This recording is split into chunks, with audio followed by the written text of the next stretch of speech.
It began on an ordinary winter morning in Toronto, the kind of cold that silences the streets and covers everything with a quiet blanket of snow.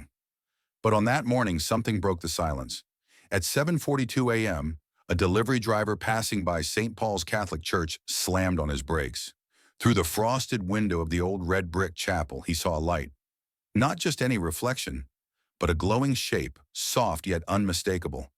A woman, robed in light blue and white, hands folded in prayer. Within minutes, the driver's video was online. By noon, hundreds had seen it. By nightfall, thousands were talking about it. Some said it was sunlight passing through the stained glass. Others said it was just condensation, a trick of the weather. But those who stood there, who saw that shimmering form with their own eyes, swore they felt peace, warmth, presence. And so began the story of the Light of Toronto, a moment that would awaken faith in a city that had almost forgotten how to believe. Father Andrew Collins had served at St. Paul's for nearly 20 years. The church stood quietly on a corner of Queen Street East, surrounded by coffee shops, small apartments, and the hum of streetcars. It wasn't grand or famous, just a modest parish built in 1912, its bricks worn by a century of winter winds. For Father Andrew, the church was home. He had baptized children, buried the elderly, and watched generations drift in and out of the pews. But after the pandemic, attendance had fallen sharply. Families moved away, the choir dissolved, and the Sunday Mass felt emptier with each passing month. Still, every morning, he arrived before dawn, lighting a single candle before the statue of the Virgin Mary, a graceful figure standing near the stained glass window on the south wall. It was his quiet ritual. "Mother of mercy," he whispered, "pray for this city. It's losing its heart." Outside, the sky was gray, and the air smelled of snow. He didn't know that in less than 24 hours, that very window, the one beside the statue he prayed to every morning, would shine with a light no one could explain. By late January, the cold had tightened its grip on the city. Toronto's skyline shimmered with glass and steel, but beneath the surface, Father Andrew could feel something else, a spiritual frost settling in. Every Sunday, the pews at St. Paul's looked a little emptier. Where there once were families filling entire rows, now there were only a few scattered faithful, mostly the elderly, a few immigrants, and the occasional passerby seeking warmth from the snow. He remembered the laughter that used to echo through the parish hall after Mass, children running around tables with cups of cocoa, parents chatting about school and work. Now only silence. The pandemic had not only closed businesses, it had closed hearts. Faith had become optional. Father Andrew tried to keep hope alive. He organized food drives, live-stream masses, even hosted a coffee with the Father on Zoom. But deep down, he felt like he was preaching to ghosts. Some nights he sat alone in the rectory, staring at the flickering candle beneath the Virgin statue. He wondered if God still listened to the prayers of a weary priest. "Mother," he murmured, "how do I bring them back?" One bitter morning, he found a letter in the mailbox. No return address, just shaky handwriting. "Father, I've lost everything this year. My job, my health, my faith. If there's still hope, please tell me where to find it." He folded the note carefully and placed it at the foot of the Virgin statue. "Show us the way," he whispered. That same afternoon, as clouds thickened over the frozen city, a ray of sunlight broke through, striking the southern wall of the church in a perfect line. No one noticed yet, but heaven was already painting its message on glass. It was Thursday morning, February 9th, 2023. The snowfall from the night before still blanketed the streets of Leslieville, one of Toronto's quiet neighborhoods. At 7 a.m., Martha Reyes, a 62-year-old widow who volunteered to clean the church steps, arrived bundled in a thick gray coat and knitted scarf. She had done this for years, sweeping snow before morning Mass, her breath forming small clouds in the freezing air. That day, as she pushed her broom along the south side of the church, she suddenly froze. There, on the tall arched window beside the Virgin Mary statue, was something she had never seen before, a light. Soft at first, like a faint reflection. But within seconds it grew brighter, warm and golden against the cold glass. The shape began to form slowly, as if drawn by invisible hands. A figure, a woman in a flowing veil, her hands folded together. Not just any silhouette, but unmistakably that of the Blessed Virgin Mary. Martha's broom fell to the ground. Her lips trembled, her eyes filled with tears. She whispered, "Ave Maria." She ran inside the church, calling out for Father Andrew. But when they both returned to the spot, the light was still there, shining through the frost, unmoving, almost alive. Father Andrew stood speechless. In the quiet of the morning, the bells of St. Paul's chimed 8 times. The echo filled the street, and a few passers-by stopped to look up, their breath visible in the cold air.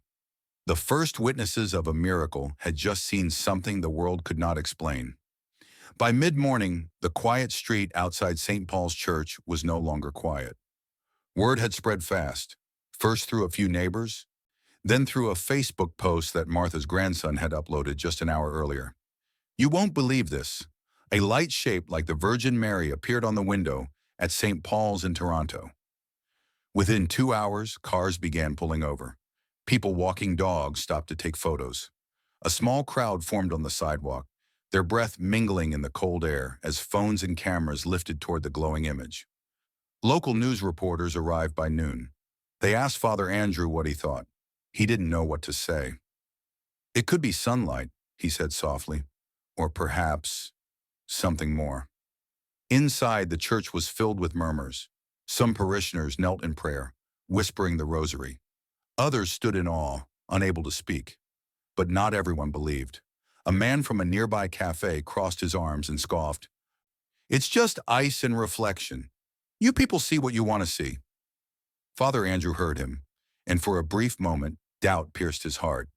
He looked again at the light, its golden glow still shimmering gently, the shape clear and unbroken, despite clouds now covering the sun. As the day turned to dusk, the reflection should have faded, but it didn't. Even after sunset, the outline of the Virgin remained, soft, silver, and strangely alive against the glass. Toronto had seen many things before, but never this. By Friday morning, the story had spread beyond Toronto. Regional news stations replayed the same footage, that glowing figure of light on the window of St. Paul's. Commentators debated it on television. "Coincidence," said one scientist, "probably refraction from nearby glass or snow crystals." Others weren't so sure. The image was too distinct. The posture, the veil, even the folded hands. It wasn't random. Father Andrew spent most of that day answering phone calls. Some were from reporters, others from curious believers. But one message in particular unsettled him. It was from an old theology professor who had taught him years ago. "Andrew, be careful with these things. People see what they want to see. Miracles are rarely what they seem." That night, when everyone had gone home, Father Andrew stayed in the dark church, sitting before the Virgin statue. The light still glowed faintly through the window, silver and soft in the moonlight. He whispered, "Mother, I don't know what this is. I don't want attention. I just want truth. If this is you, help me understand." A gust of wind rattled the stained glass. For a moment, he thought he heard something, a quiet, tender voice deep within his heart. "Do not fear the eyes of the world. I am here for those who have forgotten my son." He froze, unsure if it was imagination or grace. Later, a small group of skeptics came by with cameras and flashlights, determined to prove the light was fake. They found no external source, no reflection, no lamp, no pattern of sunlight that matched the image. And yet the light stayed, constant, gentle, and unmoved. The scientist packed up his gear and muttered, "Whatever it is, it's not from us." The next morning, the air was biting cold, -10 degrees, but people still came. Among them was Ethan Miller, a 17-year-old high school student from Scarborough. Ethan hadn't been to church in years. He'd lost his father to a car accident 2 winters ago, and his mother said he hadn't smiled since. He used to draw, play guitar, dream about studying architecture, until grief hollowed everything inside him. When he heard about the miracle window, he rolled his eyes. "Just another hoax," he told his mom. but she begged him to come, just once. That Saturday afternoon, they walked together through the icy streets to St. Paul's. The small crowd outside was quiet, some praying softly, others filming. Ethan shoved his hands into his jacket pockets and looked up, unimpressed. Then he saw it, the light. It wasn't blinding. It was warm, like sunlight filtered through calm water. For a reason he couldn't explain, he couldn't look away. In that moment, something stirred deep within him, a memory of his father teaching him to pray as a child. He heard, or thought he heard, a whisper in his heart. "You are not alone. Come home." His eyes filled with tears. He fell to his knees on the snow-covered ground. His mother gasped as he began to cry openly, repeating one phrase over and over. Thank you, Mother." Others around him watched silently, moved by what they saw. Father Andrew, standing nearby, felt his own throat tighten. For the first time in years, he saw not just belief, but transformation. That night, Ethan posted on social media, "I went to see a light on a window, but I think the light saw me first." The post went viral within hours. By Sunday, the street outside St. Paul's no longer belonged to the quiet neighborhood. Barricades were set up by police to control the flow of people. Cars lined the block, buses stopped nearby, and news vans surrounded the corner like it was breaking news from another world. Father Andrew stood by the church doors, stunned. 2 days ago, he'd prayed for a spark of faith. Now the spark had become a fire. Families came with children in strollers. Elderly couples arrived wrapped in blankets. There were people from Quebec, from Windsor, even from Buffalo, all saying they had driven through the night after seeing the viral video of Ethan crying before the light. One woman from Calgary said she had stage 4 cancer. She leaned on her husband's arm and whispered, "If this is truly Mary, I just want her to know my name." They lit candles in the snow. Someone began to sing Ave Maria, softly at first, then joined by dozens more until the sound filled the street. The golden glow on the church window flickered like it was breathing with the music. Inside, Father Andrew could barely move through the crowd. People were kneeling everywhere, in aisles, on steps, even near the confessional. The scent of melted wax and cold air filled the sanctuary. That night, one photo captured it all. Hundreds of people outside in the freezing dark, holding candles, eyes lifted toward the shining form on the glass. A journalist titled the image, "Hope Returns to Toronto." Within 24 hours, the story reached CNN and the Vatican's news desk, and for the first time in years, the bells of St. Paul's rang past midnight. It happened on Sunday night, February 12th, just after 8 p.m. The temperature had dropped below zero again, yet more than 400 people stood outside St. Paul's, bundled in coats, scarves, and faith. Inside the church, Father Andrew led the evening rosary. The air was thick with prayer, every word rising like incense. When they reached the Hail Mary, something began to change. The light on the window, that familiar golden outline, shimmered. At first it flickered gently, like a candle flame. Then slowly it began to expand, glowing brighter, warmer, as though the glass itself were alive. People gasped. A woman cried out, "Look, the colors!" The glow shifted from gold to a radiant blue and white, the very hues of the Virgin's robe. It was no longer just light, it was presence. Outside, a soft breeze swept through the street, though the air had been still all day. Snowflakes began to fall, swirling gently around the crowd, illuminated by the strange light. Someone began to sing again, Ave Maria. Voices joined one by one until the whole street was singing, hundreds of people in harmony beneath a sky glowing with blue-white light. Father Andrew felt his knees give way. He fell to the ground, tears streaming down his face. He whispered, "Mother of God, thank you." For nearly 15 minutes, the radiance pulsed through the window, bathing the street in heavenly color. Then, as the final amen was spoken, the light slowly faded, leaving only the cold glass, the silence, and the echo of faith reborn. No one moved. No one spoke. They all knew what they had witnessed could never be captured by cameras or headlines. It had to be felt, heart to heart. By Monday morning, headlines filled every major outlet. Light of Toronto. Is it a miracle or a meteorological mystery? Reporters camped outside St. Paul's. Television vans hummed along the street. Scientists arrived with cameras and instruments, and skeptics came armed with theories. One physics professor from the University of Toronto explained confidently, "It's likely a refraction phenomenon. The winter air is dense, and the snow crystals on the glass could reflect sunlight from nearby buildings." But when a photographer pointed out that the light had appeared at night, long after the sun had set, the professor frowned and adjusted his glasses. "There must be another source," he muttered. Teams checked the area with thermal sensors. They found no projection, no reflection, no artificial light source that could have created such a symmetrical image.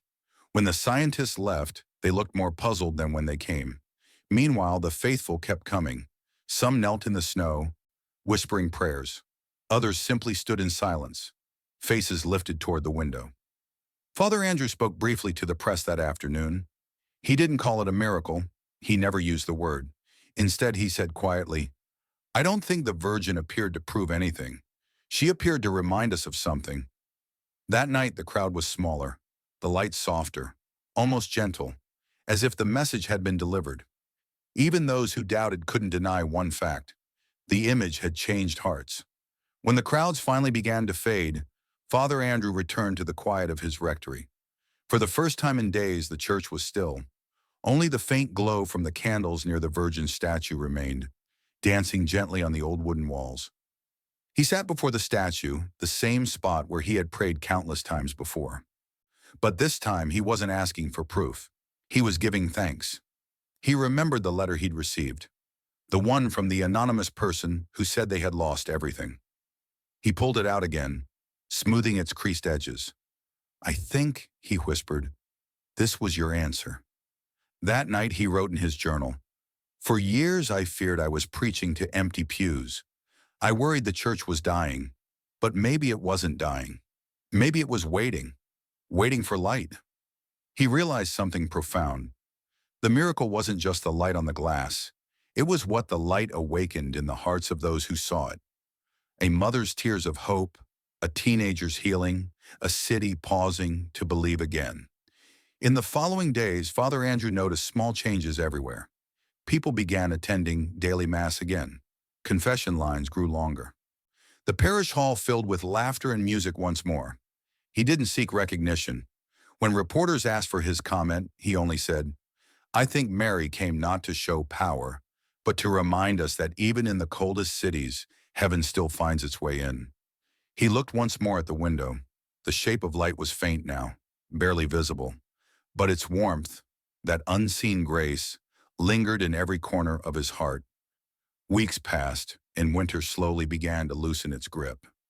The snow on Queen Street melted into small rivers along the curbs, but the flow of pilgrims to St. Paul's Church never stopped.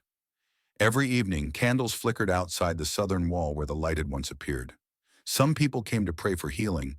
Others came simply to say thank you. A few left handwritten notes tucked between the bricks, words of gratitude, forgiveness, or reconciliation. Father Andrew kept every note. He placed them in a wooden box near the altar, calling it the Box of Mercy. The parish transformed. Volunteers began serving hot meals to the homeless every Wednesday night. Young people returned to the choir. The laughter that had once vanished now echoed again through the church hall. News channels eventually moved on to other stories, and scientists stopped visiting. But the faithful continued to come quietly, not for proof, but for peace. One evening, as Father Andrew locked the church doors, he noticed a faint shimmer on the window. Not bright, not dramatic, just a soft trace of light where the Virgin's outline had been. He smiled.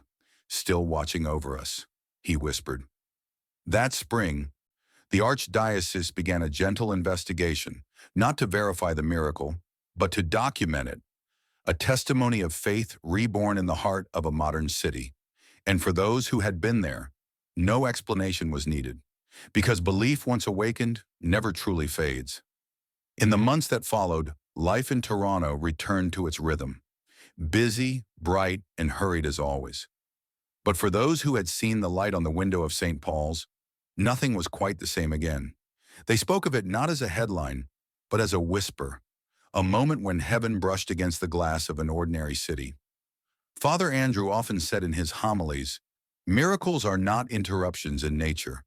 They are reminders that God still walks quietly among us, and that Mary, the mother of his Son, still listens." He never called it the miracle of Toronto. He called it the reminder. Every evening before extinguishing the last candle, he would stand before the window and pray, "Mother of Light, thank you for coming. Thank you for reminding us that faith still lives, even in the glass of a forgotten church." And somewhere, in the faint shimmer that still clung to that century-old window, it felt as if she answered, not with words but with presence. Because sometimes faith doesn't shout, it simply shines. If this story touched your heart, share it. And tonight, when you light a candle or whisper a prayer, remember the Virgin still walks beside us, even in the cities of glass and snow. Subscribe to Ave Miracles for more true stories of faith, hope, and the love of Our Lady. And in the comments below, tell us, where are you watching from? And what miracle have you witnessed in your own life?